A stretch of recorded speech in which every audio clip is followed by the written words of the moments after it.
This movement we're going to talk about is called the dead bug, and this is where you're going to get some really good core and ab work and activation in here. So I am going to have my shirt up just a little bit so you can see what my core and my abs are doing in this movement, okay? This is a good core movement. It's also going to work your hip flexors. It's also going to kind of work some of your traps in your neck as well, all right? And I will show you some different modifications we can do to make it easier or to make it harder.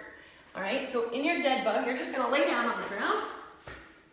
You're gonna be here on your back. I want you to be able to see what my abs are doing so you know what you need to engage, okay? So, dead bugs. From here, on the ground, arms up straight. Bring your knees up to a 90 degrees. Wait, now from here, your back. See how my back's arching a little bit? This is where you're gonna tighten that core. You wanna push your back into the ground. Push it down through your entire abs area. Push that down. Now from here, we want to lift the head and the shoulders off the ground. You should feel that tummy pushing the back into the ground, should be tightening. From here, these are a slow, controlled movement. Do not speed through dead bugs, okay? From here, you're going to alternate. Right leg, left arm is going to straighten out, keeping your shoulders up and keeping your back pushed into the ground. Bring it back together.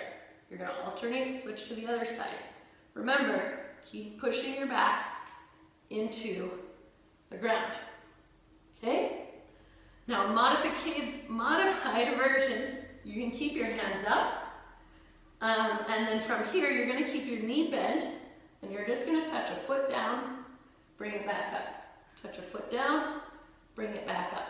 Really, really make sure you're focusing on pushing that back into the ground and tightening all of this. Okay, as soon as that back's arching, you're no longer working that core, and it's going to cause stress on your back. All right, so I showed you that lower version, if you need to, of just the legs with a bent knee. That makes it a little bit easier if you need to. Now, if you want to make it a little bit harder, grab one of your dumbbells, hold a dumbbell. Let me grab one. So you're going to hold your dumbbell. One option you can do to make it harder, hold your dumbbell here, and then just do the legs. Make sure you're pushing that back into the ground, flexing the stomach. If you want a more advanced version, if you're doing super awesome at these, then you can lower the dumbbell with each leg. Okay, proceed with caution with those. Always take dead bugs slow and controlled and make sure you are using those. As soon as you start speeding through them, you start losing that core, your back will start arching. This is a controlled movement, not a speed movement.